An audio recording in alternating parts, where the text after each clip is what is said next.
जय हिंद दोस्तों, आप सभी को अपने चैनल पर स्वागत है। चलिए आज हम लोग पढ़ते हैं क्वेश्चन बैंक का क्वेश्चन उठाते हैं। आज क्वेश्चन बैंक है ग्रुप डी का, जो कि ग्रुप डी का एग्ज़ाम होने वाली है, अप्रैल या मई में स्टार्ट हो जाएगी। एग्ज़ाम क्रैक करने से पहले आप लोगों को क्वेश्चन प्रीवियस ईयर का क्वेश्चन देखना बहुत ही ज़रूरी है। तो आज लेके आए हैं हम लोग जीके जीएस का प्रीवियस क्वेश्चन 18/9/2018 का शिफ्ट 3 का। तो पहला क्वेश्चन पढ़ते हैं।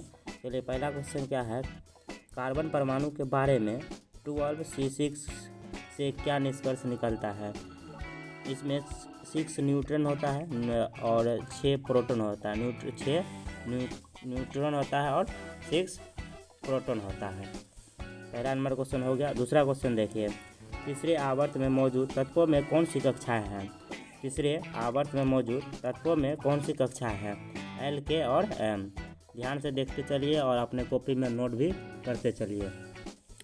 दूसरा हो गया। तीसरा नंबर में देखिए, तीसरा नंबर में है, जिस परमाणु की भाव कक्षा में इलेक्ट्रॉन की संख्या पूर्ण में होती है उसकी संयोजकता होती है शून्य। उसकी संयोजकता होती है शून्य।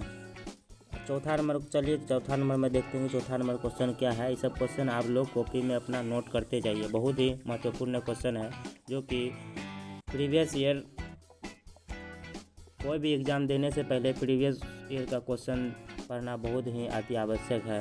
और आप लोग अपने चैनल को सब्सक्राइब जरूर कीजिए, लाइक कीजिए और शेयर भी कीजिए। ऐसे ही हम लोग पढ़ते जाएंगे प्रीवियस ईयर का क्वेश्चन। पहले चलिए चलते हैं आगे की क्वेश्चन की ओर चलते हैं। काला बाजार के लिए उत्तरदायित्व जीवों की उत्पत्ति का कारण। काला बाजार के उत्तरदायित्व जीवों की उत्पत्ति का कारण अधोमुखी युग्म विखंडन। अधोमुखी युग्म विखंडन।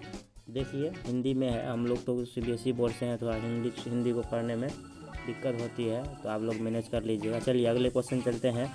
स्थित ऊर्जा किसके बराबर होती है। स्थित ऊर्जा किसके बराबर होती है, mgh। किसके बराबर होती है, बोलते चलिए आप लोग भी, mgh।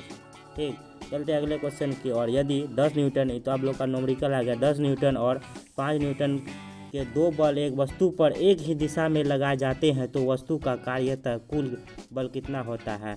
तो दोनों बल को जो क्या करते हैं हम लोग, जोड़ देते हैं। जोड़ के कितना आ जाएगा, 10 और 5 कितना आ जाएगा, 15 आ जाएगा। तो 15 न्यूटन बोलेंगे हम लोग। कितना बोलेंगे, 15 न्यूटन बोलेंगे। चलिए अगले क्वेश्चन देखते हैं। किस तत्व में उच्च आयनीकरण ऊर्जा होती है। किस तत्व में उच्च आयनीकरण ऊर्जा होती है, हीलियम में। तत्व में उच्च आयनीकरण ऊर्जा होती है। किस तत्व में उच्च आयनीकरण ऊर्जा होती है, हीलियम में। किस में होती है, हीलियम में। चलिए अगले क्वेश्चन में चलिए। आज हम लोग 10 क्वेश्चन करेंगे और 10 क्वेश्चन को इस तरह से पढ़ें कि ज़िंदगी में कभी नहीं भूलना चाहिए। ठीक, अगले क्वेश्चन की ओर बढ़ते हैं। अगले क्वेश्चन है, ऊर्जा उत्पादन के दौरान जब हमारी मांसपेशियों की कोशिका में ऑक्सीजन की कमी होती है, तो 6 कार्बन अणु कितना कार्बन अणु में परिवर्तन हो जाती है। कितना में परिवर्तन हो जाती है, 3 में। आंसर क्या आ जाएगा मेरा, 3। चलिए इस क्वेश्चन को फिर से देखते हैं। ऊर्जा उत्पादन के दौरान जब हमारी मांसपेशियों की कोशिका में ऑक्सीजन की कमी होती है, तो 6 कार्बन अणु कितना कार्बन अणु में परिवर्तित होते हैं। तो कितना होती है, 3 होती है। ठीक, चलिए अगले क्वेश्चन। चलिए हम लोग कहाँ थे, सेकेंड लास्ट में क्वेश्चन पढ़ते हैं। कैल्शियम हाइड्रोक्साइड के विलयन से जब कार्बन डाइऑक्साइड गुजरती है, तो बनने वाली अपक्षेप का रंग कैसा होता है।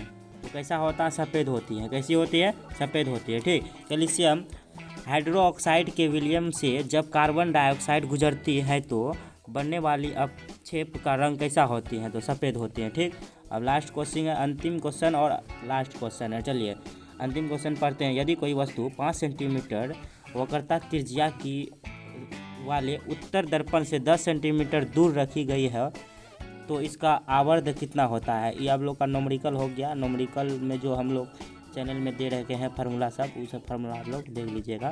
तो लास्ट क्वेश्चन फिर से पढ़ रहे हैं, क्या है। यदि कोई वस्तु 5 सेंटीमीटर वक्रता की त्रिज्या वाले उत्तर दर्पण से 10 सेंटीमीटर दूर रखी गई हो, तो इसका आवर्ध कितना होगा। तो कितना होगा, तो 0.3 होगा। कितना होगा, 0.3 होगा। चलिए फिर से 10 क्वेश्चन को हम लोग फिर से पढ़ते हैं, ताकि याद रहे, हम लोगों को भूलना नहीं है। फिर से रिपीट करते हैं, यहीं याद करना है और एग्ज़ाम में जा कर के ठोकना है। आप लोगों को लाइक ज़रूर ठोकिए, सब्सक्राइब भी कीजिए, क्योंकि इतनी मेहनत कर रहे हैं आप, तो बनता तो है एक लाइक आप लोगों की तरफ से। ठीक, फिर से पढ़ते हैं क्वेश्चन। देखिए, कार्बन परमाणु के बारे में 12C6 से क्या निष्कर्ष निकला जा सकता है? तो 6 न्यूटन और 6 प्रोटॉन। तीसरे आवर्त में मौजूद तत्वों में कौन सी कक्षा है? KLM। तीसरे आवर्त मौजूद में तत्वों की कौन सी कक्षा है? KLM। ठीक। जिस परमाणु की बाह्य कक्षा में इलेक्ट्रॉन की संख्या पूर्ण होती है उसकी संयोजकता होती है 0। काला बाजार के लिए उत्तरदायित्व जीवों की उत्पत्ति का कारण अधोमुखी युग्म विखंडन है। अधोमुखी युग्म विखंडन है। स्थित ऊर्जा किसके बराबर होती है? mgh के बराबर। यदि 10, दोनों को क्या करना, जोड़ देना है, बताए थे ना। यदि 10 न्यूटन और 5 न्यूटन के दो बल एक वस्तु पर एक ही दिशा में लगाए जाते हैं तो वस्तु का कार्यकुल बल कितना होता है, दोनों को जोड़ देना है। ठीक। किस तत्व में उच्च आयनीकरण ऊर्जा है? किस तत्व में उच्च आयनीकरण ऊर्जा है? तो हीलियम में है। ठीक। ऊर्जा उत्पादन के दौरान जब हमारी मांसपेशियों की कोशिका में ऑक्सीजन की कमी होती है तो 6 कार्बन अणु कितना कार्बन में परिवर्तित होते हैं? कितना में होती है? 3 में होते हैं। ठीक। कैल्शियम हाइड्रोक्साइड के विलयन से जब कार्बन डाइऑक्साइड गुजरती है तो बनने वाले अपक्षेप का रंग कैसा होता है? सफ़ेद होती है। ठीक। यदि कोई वस्तु 5 सेंटीमीटर वक्रता की त्रिज्या वाले उत्तर दर्पण से 10 सेंटीमीटर दूर ढकी गई हो तो इसका आवर्त कितना होगी? 0.3 होगी। आप लोगों को लाइक शेयर सब्सक्राइब जरूर कीजिए। बहुत बहुत धन्यवाद पूरी वीडियो देखने के लिए।